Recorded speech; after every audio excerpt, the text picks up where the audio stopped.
फोरमायनो तो केस होनांगौआ हाजार कोटिनि बे आंनाव माबा बिनांगोन प्रमान होनांगोन बे गावथारनायनि प्रमान होनांगोन बे आंनो इउपिपिएलआथ' गैया इउपिपिएलखौ मिथिखागौ माबा मुस्लिमफ्रा बिबारजों लिंक दं होननानै बेखौलाय आरो मा बुंबावनो मालाय मिथिजोबखागौ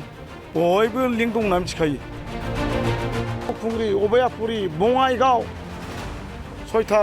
जाथिया जुदि बाव 40-50 जन देरनानै फैयोबा आहम मदान मराहाक सावथाल आदिबासि बेयाव मा स्टेटनि मा खोथा दं आं दंफैयो बावखुंग्रि बिधानसभा बियाबाव आरो बावखुंग्रि बिधानसभा बियाबाव गोख्रोङै नोजोर बोथावना जादों आरो मोनसे बिधानथियारि दावहा जादों बावखुंग्रि बियाबाव आरो बेबायदिनो बिजाथिफोरनि गेजेराव मोनसे अजदनि सायाव अजद मोनसे गेदेर गेदेर अजद लाबोलायनाय नुनो मोनदों आरो बे समाव आं मोननो हादों बावखुंग्रि बिधानसभा बियाबनि उदां बिजाथि राजिब ब्रह्म एबा बांगाल बिथां आरो सार नोंथांखौ जोङो बरायबाय आरो नोंथाङा बावखुंग्रि बिधानसभा बियाबाव गोबां केम्पेइन खालामगासिनो आरो नोंथाङा बावखुंग्रि बिधानसभा बियाबनिफ्राय रायजोफोरनि माबायदि अनसायनाय मोनदों बुहुत मोजां दिनै बुंनो थाङोब्ला 85%आनो आंखौ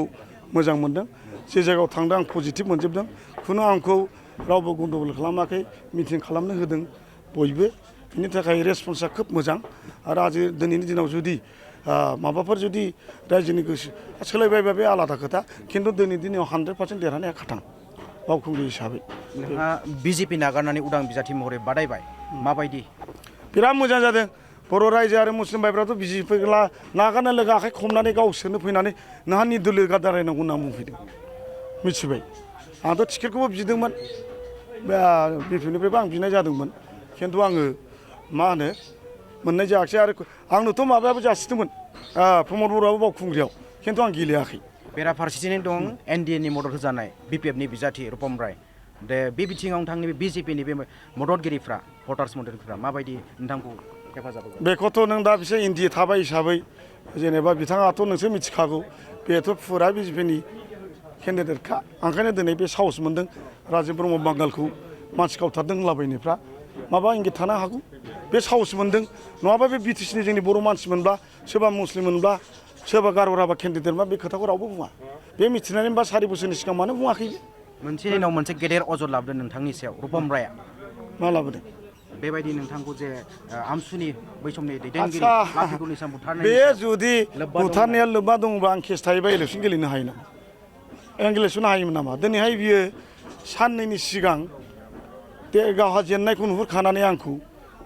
सोरनिबा खोथा लालाबायनानै बुंबाय बे प्रमान गैया असिया अलरेडि बे सिबाइया मालाय सार्सि होनानै थांखाजोब्बाय आरो बेखौ बे दिनैहाय बांगाल आरो बर' आरो दावराव खालामनोसै बियो मानसिफोरखौ सेस्था खालामगासिनो दं बबेनि साहस मोनदोंलाय फितराज देब मेसाथ' अलरेडि बुंखाजोब्बाय बियो सोरनि पार्टि बिथाङा बुंखाजोब्बाय बर' आरो मुस्लिमनि गेजेराव दाङाबाजि खालामनायनि मोनसे फाव फान्दायनाय 100% देरहाबाथ' बियो एकदम माबा मोनसे खालामखागोन आंनि नुनायाव आरोबाव आङो राजबंशी बा मुस्लिम आरो बेंगलि बिहारखौ आं बुंखायो जाय रोखोम देरहाबाय बेयाव बावखुंग्रियाव मोननै सिरा गोमागोन बे सब समाय राजबंशीनि माबायाव थागोन मा होनोमोनलाय कब्जायाव गुमा आरो मा होनोमोनलाय माबा जे फकेरा जा इजामुल हकआ बेस्रा एमसि लिडारफ्रा गेलेनानै खुन बाहेरानिफ्राय लाबोनानै राजबंशी इएम होबाय बिनि सायावबो मुस्लिमफ्रा दुखु मोननाय दंखायो गेलेनानै खस्थ' खालामनानै देरहाबाय ना इएम मोन्दों ना मानदों बेसोरा नै बेखौ बबेनिफ्राय थिखांना लाबोनानै इएम होबाय आरोबाव सासे एमएलए थिखांबावबाय बेखौ जोंनि बर' रायजोआथ' सुखुखायाखै मुस्लिम बेंगलिफ्राबो सुखुखायाखै मानो होनब्ला एनआरसियाव बिराद खस्थ' होदोंनो बे सानसे समाव आंनि खोनानायाव बिथाङा सासपेन्ड जानाय मानसि बे बिथाङा रिजनेल लिटारानो गैया माबोरै बे इलेक्सन गेलेनो मोननांगौ आरो दाखालिथ' फितराज राजाया बिराद अबजेक्सन खालामदोंमोन जाहैबाय 12 जननि गेजेराव सासेबो डिसिया सोंबाय जाहैबाय नोंस्रा सोरबा अबजेक्सन दं मा रावबो बुङानो न' होनजोब्बायनो माने राजिब बांगालासो देरहागोन जाहैदों बे केन्सेल थाङोबा नोंथाङा बे बिथिङाव मा राहा लागोन राहा लानो फितराजआथ' मालाय गावहा अलरेडि होनखाबायना केस होनो होननानै आरो माथो रायनि सायाव नोंथाङा मा राहा राजाफोरनोथ' केस होनांगौआ 1000 कोटिनि बे आंनाव माबा बिनांगोन प्रमान होनांगोन बे गावथारनायनि प्रमान होनांगोन बे आंनो नङाबाथ' रां गाज्रि मोनगोन ना फोरमान होनो हायाबा केस होबाय 1000 कोटि आरो बेनिफ्राय माथो नांबावगौ बर' रायजो राजाफोर गोसोआव ला बेंगलि आरो मुस्लिमफ्रा गोसोआव ला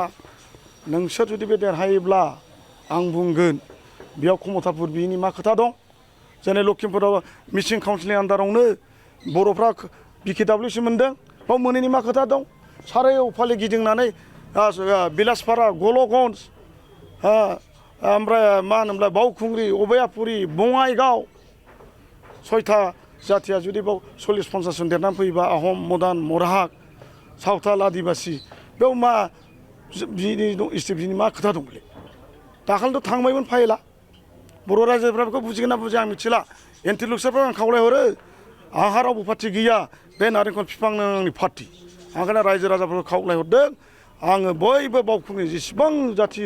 गस्थिनि मानसिफोर दं बे गासिबो आङो समानै नायगोन देरहायोब्ला दा बाथ्राया जाबाय बावखुंग्रि बिधानसभा बियाबाव नोंथांनि बेरेखाय गोबां दोलोफोर दं आरो गोबां बिजाथि दं जेरै थाबाय इउपिपिनिफ्राय प्रतिभा ब्रह्म आरो बिथांजों लोगोसे बेबायदिनो उदां बिजाथिबो दं पृथिबि